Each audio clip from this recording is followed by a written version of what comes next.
Hey you guys, welcome back to my channel. Thank you all so much.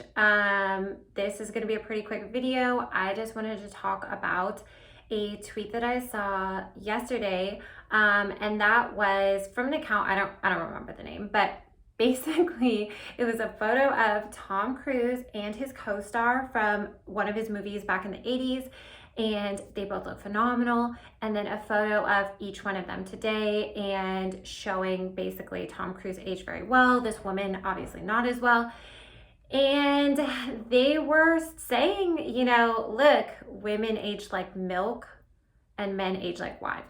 And then they were going on to say women have a very early and short shelf life, 18 to 23 years old, and men have a much longer, later shelf life. And they said that was like 30s to 50s. So this tweet was pretty wild. It kind of bothered me because I saw a lot of younger women reacting to it in a way that made me worry that it was like getting under their skin.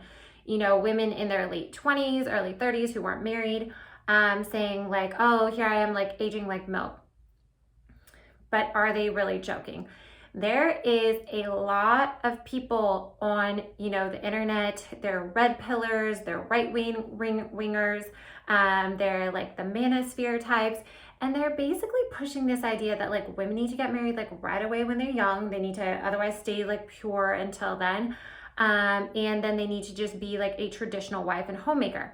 And that if this isn't the case, then they lose their value like exponentially as a woman as time goes on, or if they're ever married and divorced, or if they ever have a child, or anything like that. I will get on to why this is incorrect in a minute, but I just want to say that idea really is out there, and I definitely think that it's super unhealthy for women to be hearing this all the time and thinking that that's reality. The other thing that they don't address in this tweet is the fact that any two people, whether it's a man and a woman, two men, two women, they're going to look vastly different as they age based on how they take care of themselves. Lifestyle is such an important factor. You can have someone look, maybe even like two sisters or two brothers or anything like that.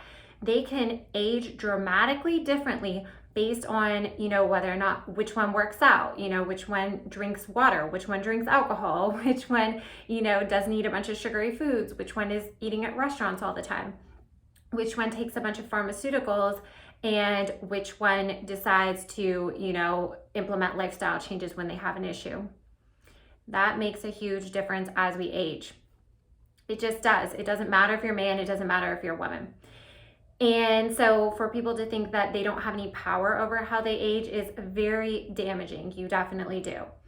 But moving on, my next point is that this idea that women lose their value if they've ever been married, if they've ever had children, if they're older, is absolutely like just that is a low hanging fruit to like disempower women and make them feel bad about themselves. And I have an example for y'all that I'm pretty excited about because I stumbled on it maybe like the day before or something. But that is Jeff Bezos. Jeff Bezos got a divorce from his wife. Obviously, his wife was, his age and everything. They got a divorce several years ago. And what would you think based on like the manosphere, red pill, right-wing leaning traditional man, input is that you would think he went and jumped like right for like a 20-year-old and, that was what he was looking for. But that's not what Jeff Bezos did. What Jeff Bezos did was he met a woman who was a normal number of years younger than him, like a very, close to his age. I think he's like late 50s. He met a woman who was actually 53 years old. And she's absolutely beautiful. You cannot tell that she's 53 years old. Granted, I'm not going to pretend like anything looks totally natural. She's obviously had lips done, stuff to her face done, breast implants, all kinds of things there. But she is 53 years old and she looks good. Her skin looks good because she obviously takes care of herself. She maintains a good body weight. She maintains good posture and proportions. She is aging like fine wine. And she also is not what the manosphere people would tell you a high value man wants. She's been married 2 times. Lauren Sanchez has been married 2 times, and she has 3 children. She's also a very successful, intelligent woman. She is a pilot. She has her own, flying company. She was, I believe, on the news. Don't quote me on that one, but she had some sort of, role like that in entertainment industry prior also. Lauren Sanchez is what this high value man picked. So, and it doesn't really get like just to, these people can say whatever they want. Oh, I make so much money. Oh, I'm so high value. Oh, I'm whatever. Are you more high value than Jeff Bezos? Do you have a bigger company than Amazon?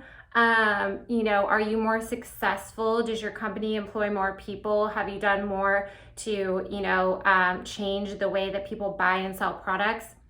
No, you haven't. So you can listen to the manosphere people yell about how women lose their value. No one wants an older unmarried woman. Women are going to age like curdled milk or whatever.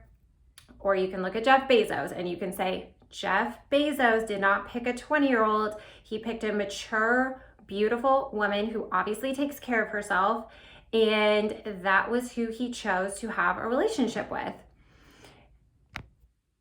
And you can look at that and you can say, this is reality, and everything that those people on the internet are shouting is absolutely just a bunch of BS designed to make themselves feel better and to lower the self-esteem of women so that they'll actually be able to get them.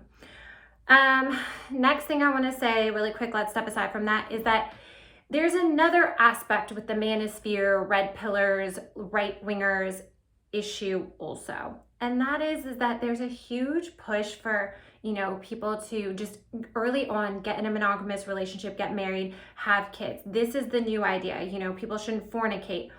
All those things are good, when you look at it from a biblical standpoint, but what is it actually creating? Is it actually creating societal issues and people who don't understand how to have a relationship and who don't go out and spend time with the opposite sex and get to know how to, navigate a relationship with them?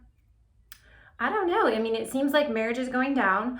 I actually found this chart that shows that the number of unmarried adult people under the age of 35 that have had sex in the last year is actually, it's gone up over the time period since 2008.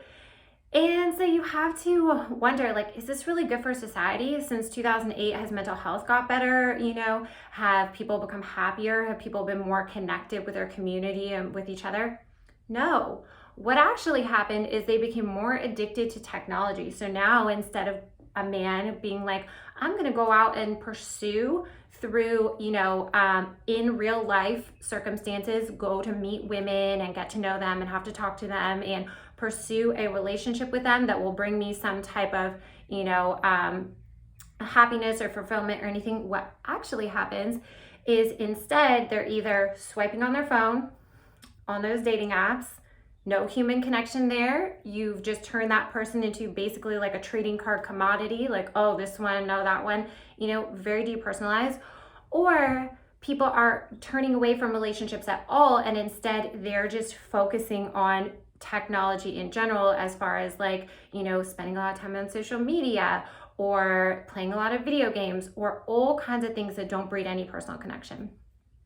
So, and this effect is actually worse for men. The number of men has gone up more than the number of women. And these people who breed distrust and anger between the sexes online are not doing any good. Okay, for these people to be telling men, women just want to use you. She's, the way she dresses, you shouldn't respect her. You shouldn't like her. She's not good enough. She probably just wants to have kids and take all your money. Those people are feeding you a lie so that you will click their stuff and you will get bought into their line of thinking and then buy whatever they want, do whatever they want. The truth is always somewhere in between. There's always going to be good women, good men, bad men. But that doesn't mean that we need to see each other divisively. So that's my little rant there. I could go on and on about this. If y'all are interested, I'll do a separate video on it. But basically, here's what I'm going to leave you guys with. Women, you are not curdled milk as you age. Women and men can both age very well depending on how they take care of themselves. If you have issues figuring out how to do this, please message me. I will help you. Men, Women are not your enemy. You do not need the youngest possible adult woman that you can find that doesn't have any life experience. That just because a man on the internet tells you that that's what you should be looking for, look towards real life people like Jeff Bezos. He invested in a woman who is clearly an adult and a good partner for him and probably brings a lot of joy to his life. Also, I'm gonna say, try to make human connections with people. Go out into the world, and when you see a member, men, when you see a woman, when you see a man, talk to them. Hey, what do you think about this? Oh, nice book. What is your latte? Have conversations with people in real life and start to build that rapport between the sexes, between people, and just form more humanity. We don't always need to be searching for people on our phone to connect with and everything. There are people right out everywhere in your real life. So that's what I'll leave you all with today. I hope y'all have a fantastic day. Thanks everyone for watching this video. If you liked it, go ahead and hit subscribe. If you didn't like it, then tell me why you didn't like it in a comment. But that's all I've got for y'all today. I will be back soon.